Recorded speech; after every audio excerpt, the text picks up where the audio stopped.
देखो बेटा, मुझे पता है कि तुम परेशान हो भाई। अब रोने से कुछ नहीं मिलने वाला है भाई। पेपर इतना भी टफ नहीं आया था कि तुम कोई भी क्वेश्चन हिला नहीं सकते थे। पहले प्रेडिक्शन कर रहा हूं कि 2026 का बायो और केमिस्ट्री का सेक्शन हो सकता है टफ आए। भाई सीरियसली कट ऑफ जानना चाहते हो? 12 तारीख को एनडीए का एग्जाम होता है, आज हो रही है 17 तारीख। भाई इस 12 तारीख से 17 तारीख के बीच में इतने सारे वीडियो कॉल आ चुके हैं ना, इतने सारे मैसेजेस आ चुके हैं, इतने सारे टेक्स्ट आ चुके हैं, और हर में एक ही बात है कि भैया मेरा गैट का पेपर खराब हो चुका है। मुझे नहीं पता है कि मेरा गैट का पेपर कैसा हुआ है, मेरा एग्जाम क्वालिफाई होगा कि नहीं होगा, मुझे नहीं पता है कि मैं क्या करूंगा क्या नहीं करूंगा। भाई ये पहली बार नहीं हो रहा है तुम्हारे साथ में। अगर तुमको पता हो, तुमने एनालिसिस थोड़ी सी की हो, तो 2016 में भी ऐसा ही पेपर आया था, 2024 में भी ऐसा ही पेपर आया था। तब क्या बच्चों का एग्जाम क्वालिफाई नहीं हुआ था? पहली बात तो इतना पैनिक मचा दिया है, इतना जब पैनिक मचा दिया है कि भाई पता नहीं क्या ही आ गया। यूपीएससी पेपर है ना, खेलेगा तो ही, ऐसा थोड़ा नहीं कि आप पहली बार हो रहे। बट फिर भी मैं तुमसे बताऊं, पेपर मॉडरेट था, पेपर इतना टफ नहीं था। अगर साइंस का सेक्शन टफ आया था तो ज्योग्राफी का सेक्शन सरल आया था, इंग्लिश का सेक्शन सरल आया था। ऐसा नहीं है कि पूरा पेपर ऐसा हुआ हो गया था कि भाई गैट का पेपर तो बिल्कुल ही बेकार हो गया। तो पहली बात तो ये पैनिक मचाना बंद कर दो, और अभी से नहीं भाई। हो चुका है अप्रोक्सीमेटली 7 से 8 साल लगातार मैं पढ़ा रहा हूं एनडीए के एग्जाम बच्चों को, और बहुत सारे बच्चे इस समय आईएमए में, आईएनए में, एएफए में ट्रेनिंग कर रहे हैं। बहुत सारे बच्चे एनडीए खड़गवासला में हैं इस टाइम पे। उनके बेसिस पे मैं बता रहा हूं, उनको जो पढ़ाया है, वो जो पहुंचे हैं वहां पर, उस एक्सपीरियंस के बेसिस पे बता रहा हूं कुछ आज। बहुत ध्यान से सुनना मेरी बात को, और इस वीडियो के बाद में तुम्हारे सारे डाउट क्लियर हो जाएंगे। बेटा देखो, अगर मैं इस पेपर को देखूं ना, देखो ये वाला पेपर जो अभी तुम 12 अप्रैल को दे करके आए हो, बट इस पेपर को देखने से पहले मैं तुमको कहूंगा कि दो चीजें तुम अलग देख लो। क्या चीज? सबसे पहली बात तो ये कि ये है तुम्हारा 2024 का कट ऑफ, और 2024 का कट ऑफ कितना गया है भाई? 2024 का रिटन एग्जामिनेशन का कट ऑफ गया है 291 नंबर, 291 नंबर। और सेम एज इट इज तुम देखोगे, अगर तुम जाते हो 2016 में, तो भाई 2016 कट ऑफ गया है तुम्हारा 229 नंबर। मतलब 2016 में भी ऐसा ही पेपर आया था, 2024 में भी ऐसा ही पेपर आया है। तो भाई पहली बात, तुमको डरने की जरूरत नहीं है, क्योंकि इस बार भी कट ऑफ नीचे जाने वाली है। देखो मुझे पता है यार, मैं तुम्हारी बातें समझता हूं, मैं तुम्हारी बातें बिल्कुल अच्छे से जानता हूं कि जिस टाइम पे तुम पेपर दे करके निकले होगे, उस टाइम पे तुमको लगा होगा कि भैया इस बार तो पेपर बिल्कुल बेकार गया है, कुछ नहीं हो सकता है। बट भाई एक बात और समझो ना तुम, कि जब तुमने पेपर दिया है, तुम्हारे साथ इतने सारे लोगों ने पेपर दिया है, उनका भी पेपर खराब गया है। और खराब नहीं गया है, पहली बात तो पेपर, गैट का पेपर टफ था। मैं मानता हूं गैट का पेपर टफ था, बट ऐसा नहीं था कि गैट का पेपर आप कर नहीं सकते थे। बहुत सारी चीजें देखो मैंने यहां पर पढ़ाई हुई थी, और वो चीजें एग्जैक्ट एग्जाम में आई हुई हैं। और तुमको एक चीज दिखाऊं, मैं एक चीज दिखाऊं यहां पे, कि अभी देखेंगे आप, ये मेरा ही वीडियो है, और इस वीडियो में आप देखिए यहाँ पे, तो तुमको साफ साफ देखने को मिल रहा है। अगर मैंने अगर बेकार आएगा तो भाई यहां पर मैंने भाई सामने सामने, यहां पर मैंने सामने सामने प्रेडिक्ट किया था। अगर टफ आएगा तो अच्छा टफ आएगा, ठीक। अगर अब देखो भाई, मैंने सामने सामने प्रिडिक्ट किया था कि 2024-2026 का पेपर भाई ये टफ आने के चांसेस हैं, क्योंकि 2016 का पेपर टफ आया था। 2016 के बाद में 2020 तक एक पैटर्न चला है, 2020 से लेकर के 2025 तक एक पैटर्न चला है, और उसके बाद 2025 के बाद आप देखोगे तो आपको देखने को मिल रहा है कि 2026 में पैटर्न तो चेंज होना ही था यार। देखो पहली बात तो यार, यूपीएससी एग्जाम है ना, यूपीएससी एग्जाम कुछ ना कुछ तो ये चीज दिखाएगा ही ना, कि भाई उसका भी तो स्टैंडर्ड है। ऐसा थोड़ा ना है कि बिल्कुल बेकार पेपर हो जाने वाला है। बट उस बेकार पेपर के बीच में भी बहुत सारी चीजें ऐसी थी, जैसे इंग्लिश का सेक्शन में बात करूं, इंग्लिश के सेक्शन में तुम अच्छे खासे क्वेश्चन कर सकते थे। अगर तुम देखो ज्योग्राफी वाला सेक्शन, भाई ज्योग्राफी वाले सेक्शन में, फिजिकल ज्योग्राफी में अश्विनी सर ने जितना पढ़ाया था उतनी चीजें आई। Same as it is current affair में भाई एक लाइव लिया है, एक लाइव से 7 क्वेश्चन तुमको देखने को मिले। तो अगर तुम सोच करके देखो कि सिर्फ तुम ज्योग्राफी और इंग्लिश इन दोनों को बहुत बेहतरीन कर लेते, और जो साइंस का सेक्शन है, साइंस के सेक्शन में भी तुमको क्या लग रहा है? देखो यार, जब बच्चों के मैसेजेस आते हैं ना इस तरीके के, तो बहुत दुख होता है अंदर से, और लगता है यार कि मतलब क्या कुछ भी नहीं पढ़ाया था मैंने। और इसीलिए आज मैं प्रूफ के साथ में आया हूं इस बात को लेकर के, कि कौन कौन सी चीजें मैंने पढ़ाई थी और कौन कौन सी चीजें एग्जाम में आई हुई हैं। एंड सीरियसली यार, मैं ये चीज दिखाना चाहता हूं तुमको कि ये तुम्हारा पेपर है, ये वाला तुम्हारा पेपर है, और तुम ये वाला क्वेश्चन देखोगे भाई same as it is. Nucleons पूछे गए थे ना इसमें, भाई न्यूक्लियॉन्स पूछे गए थे। अब तुम देखोगे यहां पर, तो ये देखो ये वाला क्वेश्चन है तुम्हारे सामने, ये देखो ये वाला क्वेश्चन है तुम्हारे सामने, ये वाला क्वेश्चन तुम्हारे सामने था ना, यही वाला क्वेश्चन था, और एग्जैक्टली वही चीज तुमको देखने को मिल रही है भाई। यहां पर पढ़ाया हुआ है, बस वहां पर S-2 कर दिया गया है, यहां पर मैंने कैल्शियम और कैल्शियम +2 में बताया। भाई ये तो चेंज होगा ना यार, कि यहां कैल्शियम है वहां पर सल्फर पूछ लिया गया।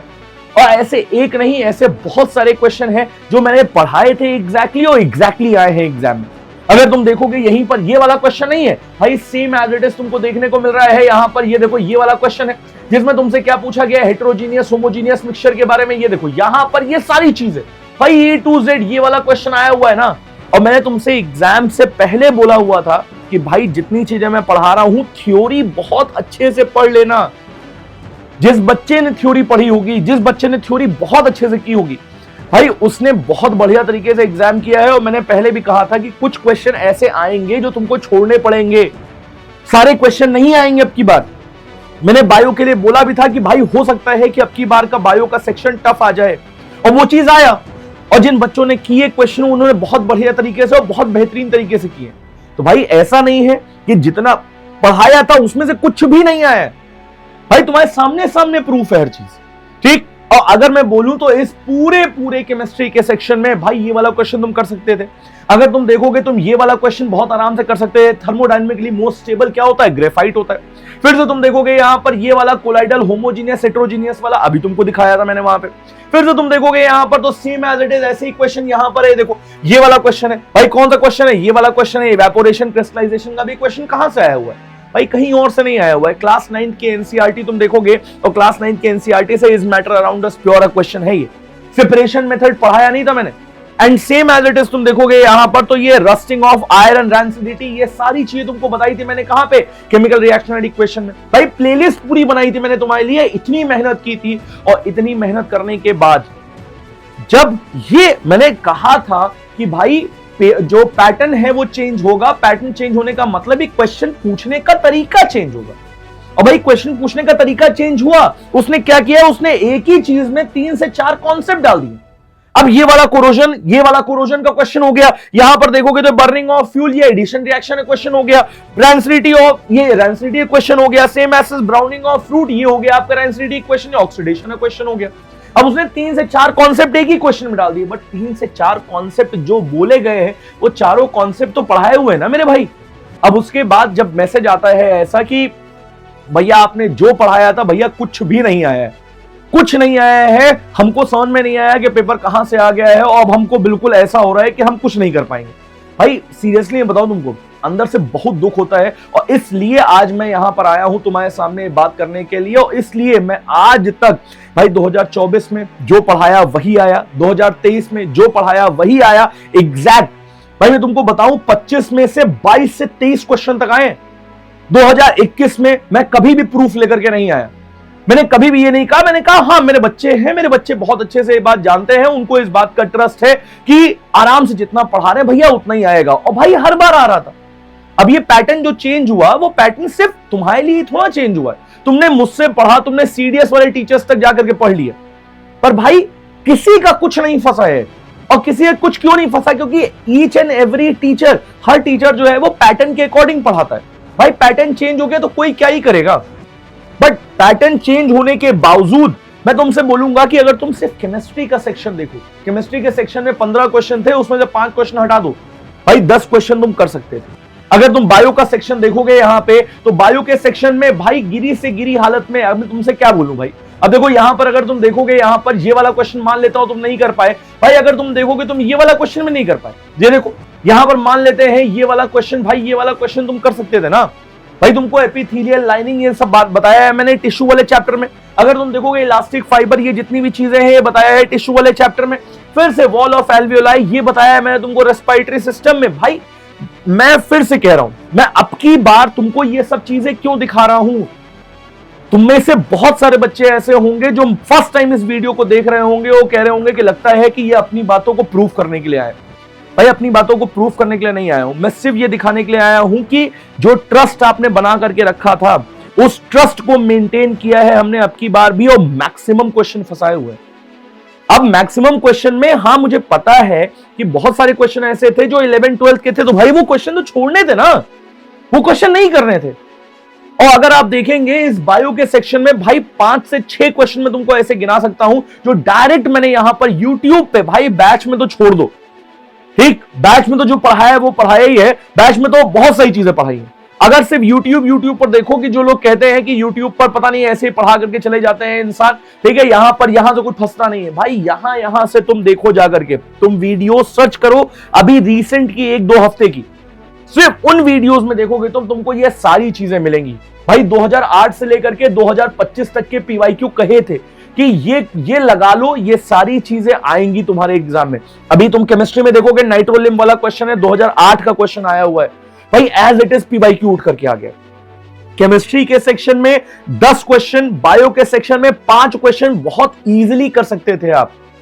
सेम एज फिजिक्स में, मुझे पता है भाई फिजिक्स टफ आई है, भाई फिजिक्स टफ आई है, बट फिजिक्स में भी आप 10 क्वेश्चन कर सकते थे। 10 क्वेश्चन फिजिक्स के, केमिस्ट्री के, बायो के मिलाकर के 15 क्वेश्चन, मतलब 50 क्वेश्चन में से 25 क्वेश्चन आप कर सकते थे। और 25 क्वेश्चन कहने का मतलब कि आप 100 नंबर यहीं पर आप 100 नंबर कंप्लीट कर ले जा रहे हो। और उसके बाद इंग्लिश और ज्योग्राफी की तो बात की ही नहीं मैंने, जो मॉडरेट आई थी। तो अगर आप देखोगे ना तो पूरा पेपर, गैट का पूरा पेपर, ऐसा नहीं है, गैट में हमेशा ये होता है कि अगर एक सेक्शन टफ आ रहा है दूसरा सेक्शन सरल आ जाएगा, अगर एक सेक्शन सरल आ रहा है दूसरा सेक्शन टफ आ जाएगा। तो यूपीएससी ने तो वही किया ना यार, यूपीएससी ने तो पेपर मॉडरेट ही रखा है। अब अगर एक सेक्शन टफ आया है दूसरा सेक्शन सरल आया है ना, दूसरा सेक्शन बहुत बेहतरीन तरीके से करना चाहिए था। और अगर आप देखेंगे पूरे गैट में तो भाई कम से कम नहीं तो 60 से 65 क्वेश्चन कहीं नहीं गए थे आप। और अगर आप इतने क्वेश्चन कर लेते हो, अगर आप 60 क्वेश्चन भी कर लेते हो, एक क्वेश्चन 4 नंबर का है, 240 नंबर, और 240 नंबर के साथ में 100 नंबर अगर तुम मैथ्स में ले आते हो, भाई मयंक सर ने इतना बेहतरीन पढ़ाया था, इतने सारे क्वेश्चन फंसे थे एग्जाम में, as it is ditto question फंसे थे, डिट्टो क्वेश्चन बता रहा हूं भाई, वो नंबर भी चेंज नहीं हुए थे, एग्जैक्ट जो पढ़ा रहे हैं वही चीज आ रही है उसमें। भाई अगर तुम 100 नंबर ही मैथ्स में ले आओ ना तो कुल मिलाकर के तुम 340-350 नंबर में बैठे हुए।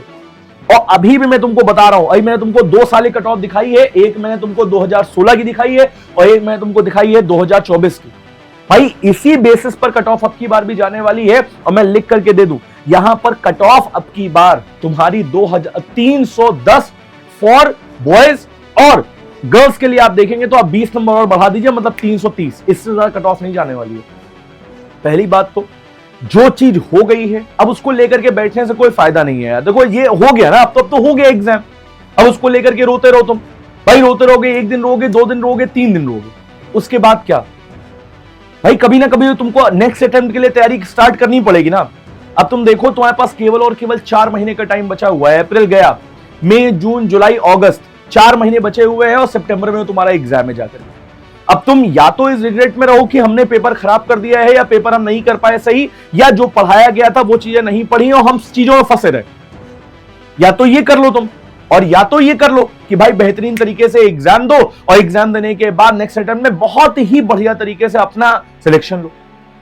भाई जिस साल ये साल जब था, जब 291 नंबर आए हैं, उस साल भी बच्चों ने अपना रिटन एग्जामिनेशन क्वालिफाई किया है। अपना रिटन एग्जामिनेशन क्वालिफाई करने के बाद खड़गवासला में बैठे हुए हैं जाकर के।